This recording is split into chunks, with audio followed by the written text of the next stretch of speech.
creatively maladjusted. This is how writer and performer Kyle Hernandez describes himself weeks after winning the coveted First Citizens National Poetry Slam title for 2023. The Cowan-Hamilton Secondary School alumnus described his school as a little humble school close to the Southlands of Moruga that shaped his career as a performer through their holistic curriculum. It was there he met lead singer and member of Freetown Collective, Mohammed Moakil. And he came to judge and perform, and he combined like rap and singing and acting, which are all things I was interested in at the time, and he combined it, and I was like, oh, so you could do that. And it's called spoken word. And we kind of connected after a while, and then 2 Cents on their first school tour, they came into my school and they were like, we like you, when you graduate, hit us up. Kyle started writing spoken word poetry while at school and joked that he was told to stop performing as he always won the in-school competitions. Kyle draws his inspiration from everyday observations, often finding ways to make his opinions humorous as opposed to preachy. And I believe artists and people are responsible for culture. So you can't do it in a way that is preachy or too high-minded or inaccessible, because it's the people who have to change. And you have to do it, if you're representing the people, you have to do it in a way that is representative of how they speak, how they sound, and what their heart says. He attended the University of the West Indies studying theatre arts, and with his first-class honours degree, he started teaching arts with the 2 Cents movement. Within that time, he thought of ways to make art a sustainable career. So after the first year, I kind of adopted this mentality of, you know what, build it and they will come. So what if no one cares about you yet? You have a show. You have a show. Enter Slam. So what if you're not Darren or Idris? Enter and you have something to say. So to call up my name in all their mouth if all they're planning evil, either spit Hebrew, not hate, Elohim, or Hev et Kulam, the Rakata, God loves everyone. His first year in UWI marked the first time he entered the slam poetry competition. While he placed second in the finals or top scored in the semis, Kyle never wanted to win.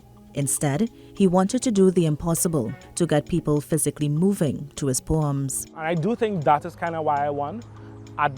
Towards the end of the poem, the audience was singing my piece with me, was contributing to the piece, and I just told myself, if I could just make the people move in the audience, the rubric wouldn't matter, the rules wouldn't matter, only that moment would matter. His winning piece addressed the negative things we often say about our country and how we sometimes belittle it with our ideas. But before he won the hearts of the judges, his statements during his inaugural comedy set 2 years ago saw him being accused of doing just that. During a 20-minute set, Kyle did a 5-minute piece roasting Tobagonians from the perspective of a typical Trinidadian while in character. He said his plan was to highlight a stereotype he observed in which some Trinidadians feel superior to Tobagonians. But his plans went awry when public outcry overshadowed his intentions. At that point, his work in Tobago, his opinions about an island he loved didn't matter as the public was outraged. I wanted to respond, I wanted to even dig myself deeper, but I told myself, you know what, Kyle? Listen to what they're saying a little bit. You don't always have to be the hero in your own story. Sometimes you could be the villain. And I told myself, don't apologize in a cliche way.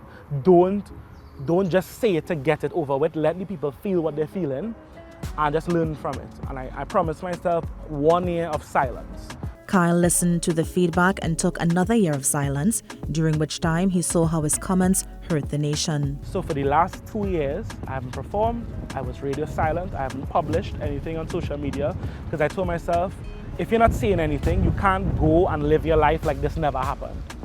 And thankfully, when I decided to perform, I asked God, I said, I need you to help me with this.